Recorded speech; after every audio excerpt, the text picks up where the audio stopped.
Hey there, Dr. Ray here with the Learning Liaisons with another video for you. And in this video, I'm going to talk about, or ask you more importantly, how do you deal with the stress with teaching with COVID and all the other things that surround that as a classroom teacher or a college student. So stay tuned. We're going to have a short little discussion.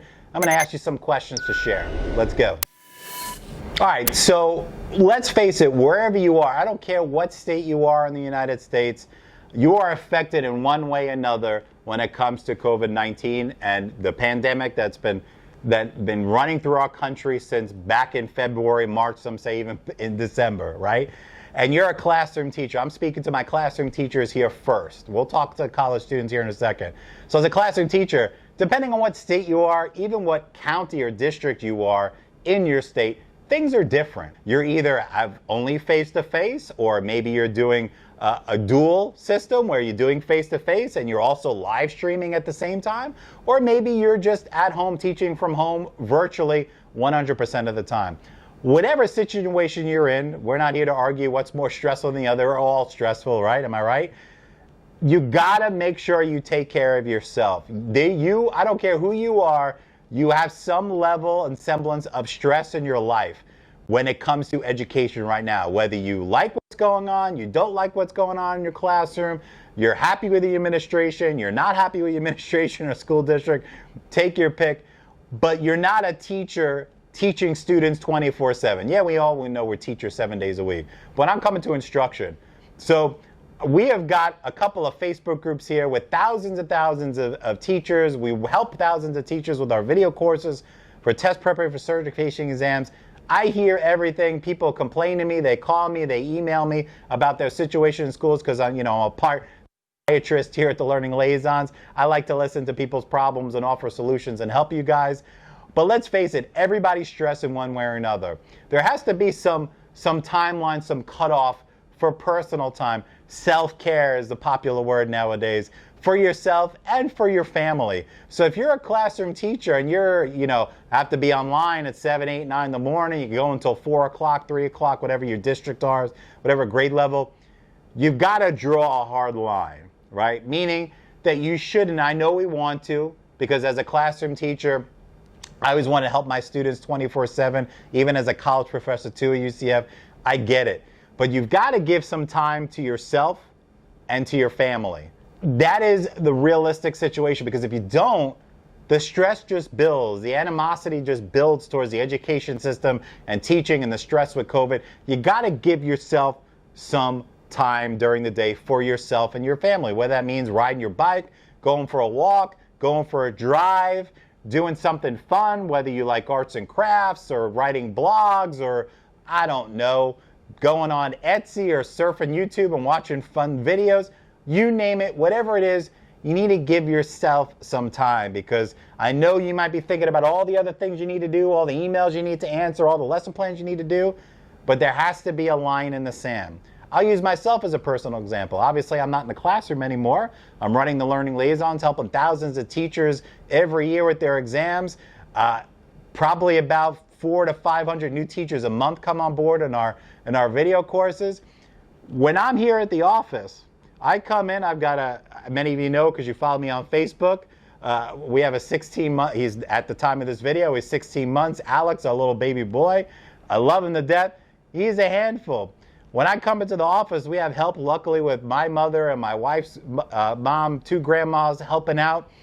And I typically get to the office at, I'm being honest here on camera, maybe 9:30, 10 o'clock, because I have to wait to provide arrangements, because me and my wife both work, for someone to watch him during the week.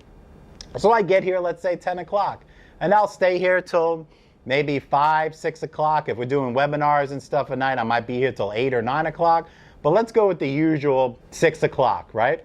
So when I leave here and I go home, my wife is already home, the kid's already home, I shut everything off and I pay attention to him and my wife. More importantly to him, the little one, and we play and we run around and chase each other in the house. We watch TV. I do the bath time with him. That's my thing every night. And everything is cut off until he goes to bed at about 8:30 or 9. So I give myself a solid 3 hours of no answering text messages, trying not to go on Facebook. I know I cheat sometimes. but I need to decompress. You could say, well, Dr. A, you're owning a business, you got to run it, whatever. It's the same thing. I'm no more special than you. You've got responsibilities with students.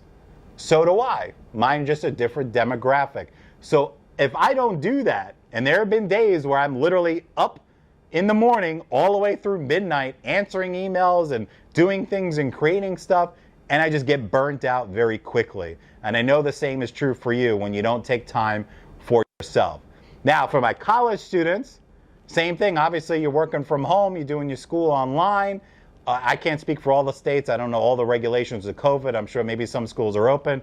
You know, don't shoot the messenger if I'm wrong, but you get my point. Same thing. You might have a little more free time than a classroom teacher right now, but make sure you give yourself some time as well, right? Don't sit there and stress about everything. Block some time off, whether it's just you or you and a friend, boyfriend, girlfriend, husband, wife, whatever, or by yourself. You got to give yourself some time. So quick recap, classroom teachers, college students trying to be a teacher. Listen, the world will still turn.